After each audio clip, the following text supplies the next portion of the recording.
ठाण्यात double murder झाला आणि पोलिसांनी या डबल मर्डरचा छडाही लावलाय. पण या धक्कादायक घटनेनंतर अख्खं ठाणे हादरलंय. नव्या वर्षाची पहाट, 4 जानेवारीचा दिवस, ठिकाण ठाण्यातील मानपाडा परिसर.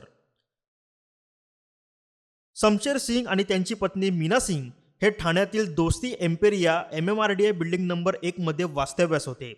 हे दोघेही या सोसायटीत एकाकी राहायचे आणि त्यांचा मुलगा सुधीर सिंग हा आपल्या पत्नीसह अंबरनाथमध्ये राहतो. अधूनमधून आईवडिलांना भेटण्यासाठी तो यायचा. तसंच फोनवरून तो आपल्या आईवडिलांची चौकशीही करायचा. पण 4 जानेवारीचा दिवस उजाडला आणि हा दिवस दोघांसाठी अखेरचा ठरला. त्या दिवशी सुधीर आईवडिलांना दिवसभर फोन करत होता, पण त्यांच्याकडून कोणताही रिस्पॉन्स मिळाला नाही. अनेकदा प्रयत्न करूनही फोन न उचलल्याने तो घाबरला, बिथरला. त्यानंतर त्याने थेट आपलं ठाण्यातील घर गाठलं. जेव्हा तो घराजवळ आला तेव्हा घरचा दरवाजा उघडाच होता. घरात प्रवेश केल्यानंतर त्याच्या पायाखालची जमीनच सरकली. त्याचे आईवडील 2 वेगवेगळ्या बेडवर मृतावस्थेत पडले होते.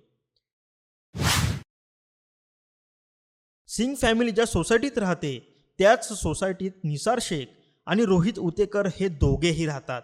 निसार हा या सोसायटीत सुरक्षा रक्षक म्हणून काम करतो, तर रोहित उतेकर हा कळवा रुग्णालयात कंत्राटी वॉर्डबॉय म्हणून काम करतो. दोघांनाही पैशांची चटक लागली होती. त्यामुळे पैशांच्या हव्यासापोटी दोघांनीही एक प्लॅन आखला. वृद्ध दाम्पत्य एकटाच घरात राहत असल्याचा फायदा या दोघांनी घेतला. त्यानंतर घरातील सोन्याच्या बांगड्या, कानातले आणि मोबाईलही चोरले. त्यानंतर दोघांचीही गळा दाबून निर्घृण हत्या केली आणि दोघेही पसार झाले. या धक्कादायक घटनेनंतर सुधीरने पोलीस स्टेशनमध्ये धाव घेतली. या घटनेची माहिती चितळसर पोलिसांना मिळताच त्यांनी तपासाची चक्र फिरवली. या दोन्ही आरोपांविरोधात पोलिसांनी गुन्हा दाखल केलाय आणि दोघांचाही शोध घेण्यास सुरुवात केली. तब्बल 1.25 महिन्यानंतर या प्रकरणातील आरोपी निसार शेख आणि रोहित उतेकरला पोलिसांनी अटक केली आहे. या प्रकरणी पोलिसांनी संपूर्ण घटनेची माहिती दिली आहे.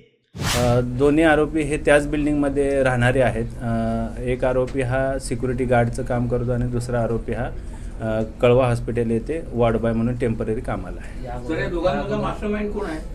हे सर्व गोष्टी तपासामध्ये अधिक निष्पन्न होतील. सर, या अगोदर या दोघांवर काही गुन्हे दाखल वगैरे आहे? त्याच अधिक तपास सुरू आहे. सर, MMRच्या ज्या बिल्डिंग आहेत त्यामध्ये अनेक वेळा मारामाऱ्या असतील किंवा इतर गोष्टी घडत असतात, त्यावर पोलीस कशा प्रकारे कारवाई करणार? स्थानिक पोलीस स्टेशन चितळसर हे संबंधित इमारतीमधील जे रहिवासी आहेत त्यांच्या आम्ही संपर्कात आहोत. त्यांच्या आम्ही बैठका घेतलेल्या आहेत. त्याचबरोबर त्या ठिकाणी घडणारे जे गुन्हे आहेत, चोरी असेल किंवा मारामारी आहे, त्या सारखे गुन्हे आम्ही प्रतिबंध करण्यासाठी उपाययोजना देखील करत आहोत आणि नागरिकांशी चांगला आणि सलोख्याचा संबंध पोलीस ठेवत आहेत. सर, सदर गुन्ह्यामध्ये जे गुन्हेगार अटक केले सध्या त्यांची स्टेटस काय आहे? सध्या ते पोलीस कस्टडीमध्ये. कासरवाडवली आणि मानपाडा या परिसरात क्राईमचा थरार मोठ्या प्रमाणात वाढताना दिसतोय.